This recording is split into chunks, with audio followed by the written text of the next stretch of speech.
E.T. here. Information for this video comes from several newspapers and magazines of the late 30s, early 40s, and from a book, Lou Friedman's Joe Louis, The Life of a Heavyweight.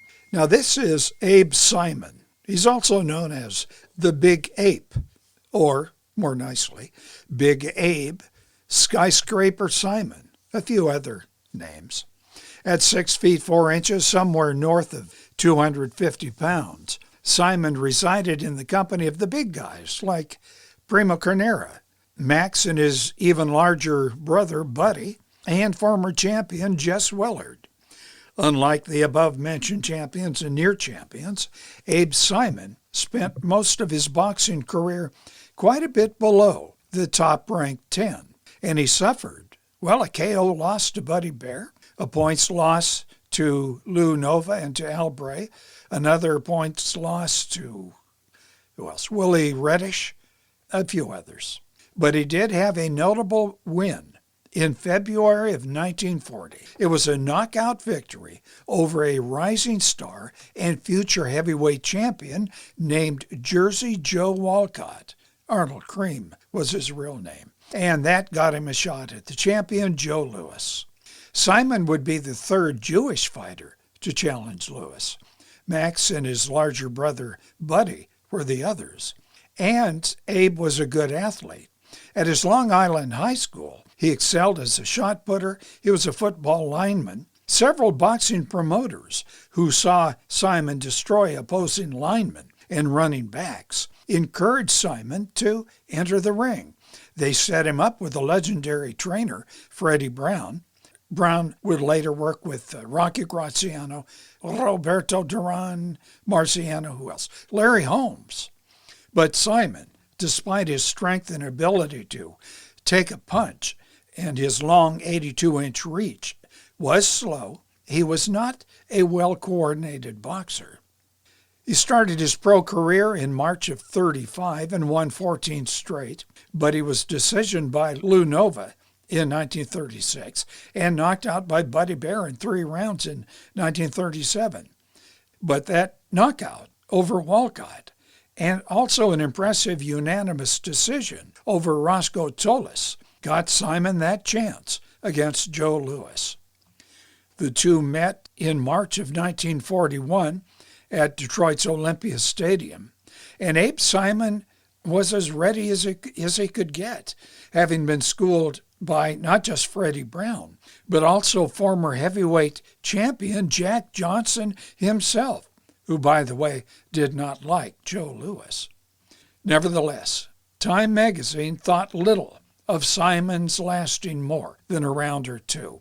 I'm going to paraphrase a bit from the Time article. It says, 255-pound, 26-year-old of Richmond Hill, Long Island, the son of a Jewish butter and egg salesman, is no more worthy a challenger than Gus D'Orazio, Red Berman, Al McCoy, half a dozen other second-raters who served as a punching bag for the champion. But Simon surprised Time magazine and the experts. He actually took a number of rounds, and I'm going from memory here. He took rounds 2, 4, 6, 8, and 11. You may check me out on that. But Joe Louis caught him in the 13th round, and Abe went down several times before the referee stopped it. Now, strange as this may seem, having lost this fight, Abe made a strong showing. It put him up in the rankings and got him a rematch on March 27 of 1942. Now, that's not a good month for the U.S., who was looking not so good against Japan in the Pacific. The fight will be at Madison Square Garden. 18,000 fans are going to be there. But this time, things did not go well for Abe Simon. He suffered a TKO loss in round 6, and he had been put down earlier in rounds 2 and 5. Louis, by the way, he got no money for this fight. He's an Army sergeant. His purse went to the Army Relief Fund. Abe Simon, after the loss, knew it was time to get out of boxing. He went into acting. He joins fellow Jewish ring greats, Max and Buddy Bear, and Maxie Rosenblum. Abe usually would portray a tough guy. He was a dock worker in the Academy Award-winning movie On the Waterfront.